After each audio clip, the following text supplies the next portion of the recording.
FBI officers ये देखकर परेशान थे कि जिस जेल में किसी कैदी को अगर खुला भी छोड़ दिया जाए वो फिर भी भाग नहीं सकता, वहां अथॉरिटीज की नाक के नीचे से 3 प्रिजनर्स आखिर कैसे भाग निकले। सबसे हैरानी की बात तो ये थी दोस्तों कि अगले 10 घंटों तक जेल अथॉरिटीज को कैसे उनके भागने की जरा भी भनक ना पड़ सकी। न सिर्फ एफबीआई बल्कि यूएस की 3 टॉप लेवल एजेंसीज भी इस केस को सुलझाने में एड़ी चोटी का जोर लगा चुकी थी। दोस्तों, हम बात कर रहे हैं एक ऐसे जेल ब्रेक की जो पिछले 60 सालों से सिर्फ उलझा हुआ ही नहीं बल्कि दुनिया के लिए अब एक मिस्ट्री बन चुका है। नमस्ते दोस्तों, स्वागत है आप सभी का प्रामाणिक मुलाकात में, जहां हम आपको सुनाते हैं सच्ची घटित कहानियां और किस्से।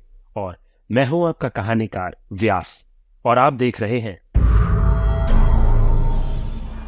दोस्तों, पैसिफिक ओशन में मौजूद ये छोटा सा आइलैंड है तो सिर्फ 22 एकड़ पर फैला हुआ, लेकिन यहाँ दुनिया के खतरनाक मुजरिमों को रखा जाता था।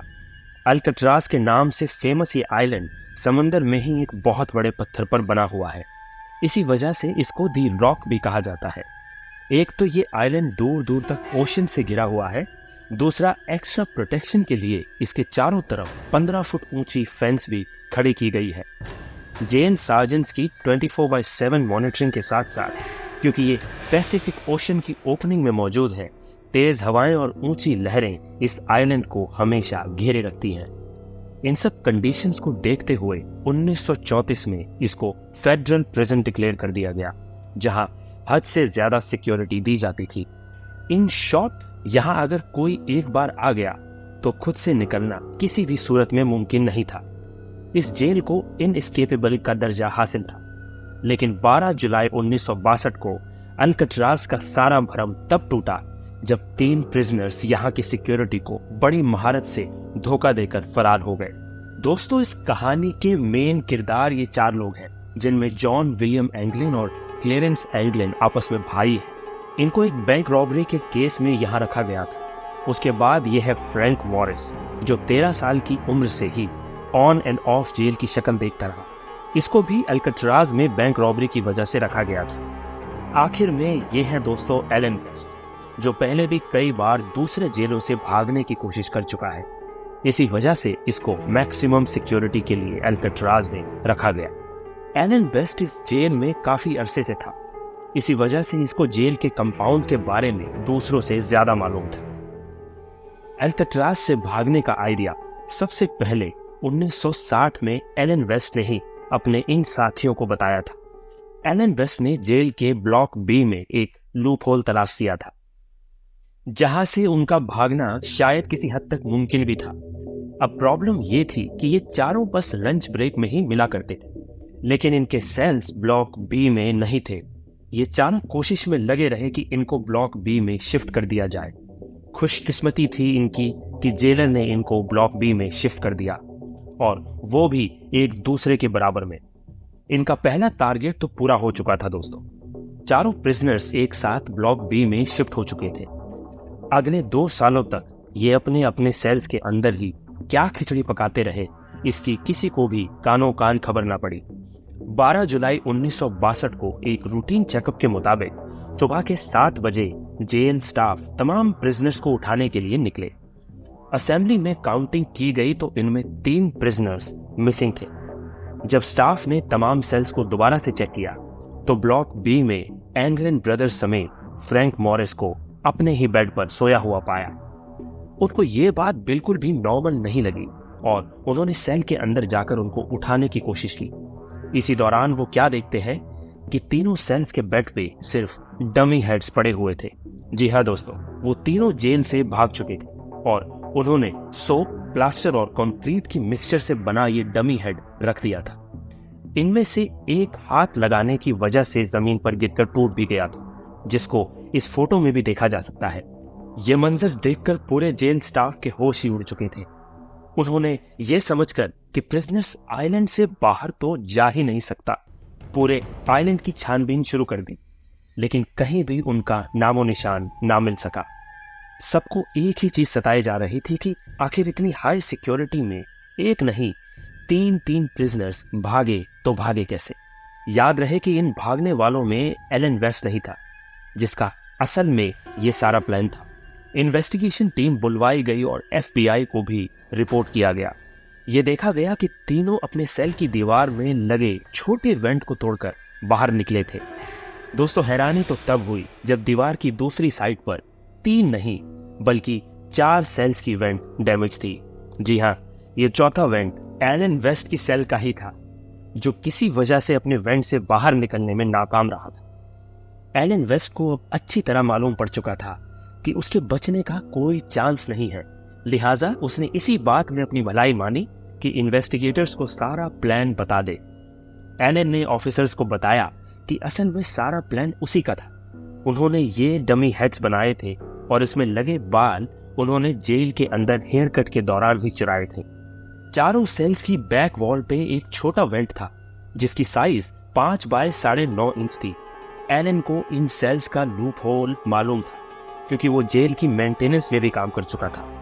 उसको मालूम था कि इसकी दीवारें सिर्फ 6 इंच मोटी हैं और वेंट के सुराख को आसानी से बड़ा किया जा सकता है। दोस्तों, 6 महीनों से ये चारों प्रिजनर्स मौका ढूंढकर इस वेंट के सुराख को बड़ा करते थे। वो किचन से चुराए हुए चम्मचों की मदद से ये काम करते थे, जबकि आखिर में इन्होंने जेल के वैक्यूम क्लीनर की मोटर से एक ड्रिल मशीन भी बनाई थी। वो इस खुदाई को सीक्रेट रखने के लिए इसके आगे अपने म्यूजिकल इंस्ट्रूमेंट या फिर कोई सामान रख देते थे। ये सारा काम दोस्तों खास तौर पर म्यूजिकल आवर के दौरान किया जाता था, जब जेल ब्लॉक में काफी शोर शराबा होता था। वेंट एक कॉरिडोर में निकलता था जहां कोई सिक्योरिटी नहीं थी। यहां से एक ड्रेन पाइप सीधा ब्लॉक की छत पर जाता था जहां वो अक्सर मेंटेनेंस के लिए काम करते थे। एल्काट्राज में प्रिजनर्स को बिजी रखने के लिए उनसे मेंटेनेंस का काम कराया जाता था। ये चारों प्रिजनर्स भी मेंटेनेंस करने छत पर जाया करते थे और इस बहाने वो अपने भागने के प्लान के लिए हर छोटी सी छोटी चीज का जायजा भी लेते थे। छत से वो एक और पाइप को यूज करके नीचे उतरे और फिर आइलैंड की 15 फुट बड़ी फेंस को टाप कर भाग निकले। उन्होंने अपनी सारी तैयारी पूरी कर रखी थी पहले से ही। रबर रेनकोट्स को जोड़कर अपने लिए एक इन्फ्लेटेबल राफ्ट भी पहले से ही बना रखी थी। ये रेनकोट्स जेल एडमिनिस्ट्रेशन की तरफ से ही दिए जाते थे, जो वो बहाने से इकट्ठा करते जा रहे थे। इसके अलावा रेनकोट से ही उन्होंने अपने लिए लाइफ जैकेट की तरह कोई चीज भी बनाई थी, जो कि राफ्ट के काम ना करने पर उनको पानी में डूबने से बचाती। पर FBI के लिए असल सवाल अभी तक यही था कि भागने वाले प्रिजनर्स अब कहाँ हैं। उनके चौथे साथी एलन वेस्ट ने बताया कि प्लान के हिसाब से इनको सबसे पहले एल्काट्राज के नॉर्थ में एंजल आइलैंड से गुजरकर मेन लैंड में उतरना था, जहां सिक्योरिटी ना के बराबर होती थी। वहां से इनको एक गाड़ी और कुछ कपड़े चुराने थे। अल्काट्राज के इर्द गिर्द सारे मेन लैंड्स पर छानबीन की गई, लेकिन कहीं से भी चोरी या रॉबरी की कोई रिपोर्ट नहीं मिली। इम्पॉसिबल सिक्योरिटी को चकमा देकर भागने वाले ये प्रिजनर्स को समंदर निकल गया या फिर एलन वेस्ट की कहानी भी FBI को चकमा देने के लिए बनाई गई थी। उन तीनों का कहीं कोई नामो निशान नहीं मिल रहा था। ब्लॉक B की छत पे मौजूद फुटप्रिंट, जहां ये सारी चीजें बनाई गई थी, वो सीक्रेट वर्कशॉप और जिस पाइप पर लटक कर वो नीचे उतरे थे, उस पर पैरों के निशान देखकर ये तो वेरीफाई हो गया कि एलन वेस्ट की कहानी झूठी नहीं थी। FBI के साथ साथ coast guards, bureau of prison और US मार्शल सर्विस को भी इस केस में शामिल करके समंदर में प्रिजनर्स को ढूंढना शुरू कर दिया गया। और उनको कभी भी न प्रिजनर्स मिले और ना ही कोई या फिर लाइफ जैकेट। ये पुलिस केस से हटकर अब एक मिस्ट्री केस बनने जा रहा था दोस्तों।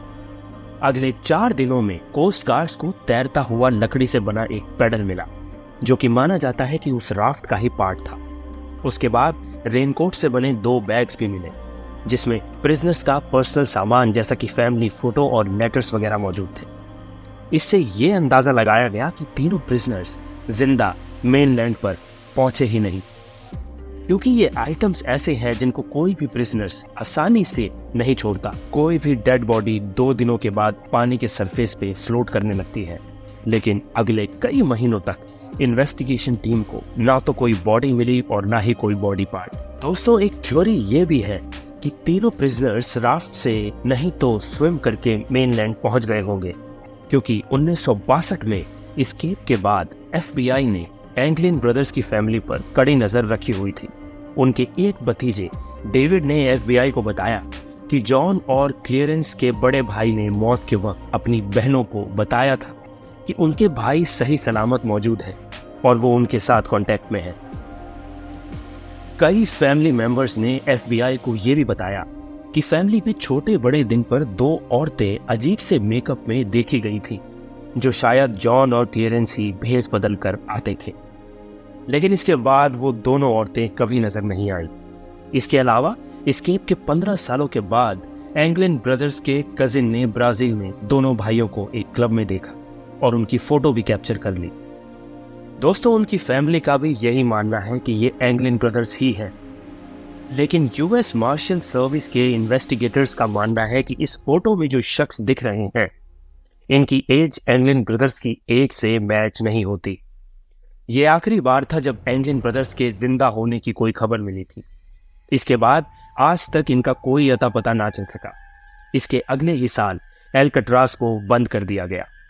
1979 में हिम्मत हारकर एफबीआई ने ऑफिशियली इस केस से हाथ उठा लिया। अब सिर्फ यूएस मार्शल सर्विस है जहां ये केस अभी तक खुला हुआ है, और ये तब तक खुला रहेगा जब तक या तो प्रिजनर्स पकड़े नहीं जाते, उनकी डेड बॉडी नहीं मिलती, या फिर उनकी एज 99 नहीं हो जाती। एल्कट्राज आइलैंड को आज एक नेशनल पार्क में बदल दिया गया है, जहां टूरिस्ट ब्लॉक बी की उन्हीं सलाखों को देख सकते हैं जहां 60 साल पहले एंगलिन ब्रदर्स, फ्रैंक मॉरिस और उनके साथी एलन वेस्ट कैद थे। दोस्तों, अब आप सोच रहे होंगे कि एलन वेस्ट उस दिन आखिर क्यों नहीं भागा। दोस्तों, कहते हैं कि एलन वेस्ट, जो कि इस मास्टर प्लान का मास्टरमाइंड था, वो उस टाइम पर दूसरों के साथ भागने के लिए वॉल में जगह नहीं बना पाया। और कुछ लोगों का तो ये भी मानना था कि एलन वेस्ट जानबूझकर उस दिन जेल से नहीं भागा, क्योंकि उसको लग रहा था कि वो सब पकड़े जाएंगे। जबकि दूसरे पक्ष का ये मानना था कि उसके 3 साथी उसे जेल में ही छोड़कर चले गए थे। दोस्तों, नीचे कमेंट करके जरूर बताओ कि आपको क्या लगता है कि आखिर एलन वेस्ट उस दिन जेल से क्यों नहीं भागा, और आखिर क्या हुआ उन 3 कैदियों का। क्या वो सक्सेसफुली जिंदा भागने में कामयाब हुए थे, और आपको कहानी का कौन सा पार्ट सबसे अच्छा लगा? तो दोस्तों, ये थी आज की कहानी। अगर आपको ये कहानी पसंद आई तो इस वीडियो को लाइक और शेयर जरूर करें, और हमारे चैनल को सब्सक्राइब करना ना भूलें, ताकि आपको ऐसी ही और दिलचस्प कहानियां सुनने को मिलती रहें। मैं हूं व्यास, आपका कहानीकार। अब अगली कहानी तक जिज्ञासु रहिए और सूचित रहिए। धन्यवाद।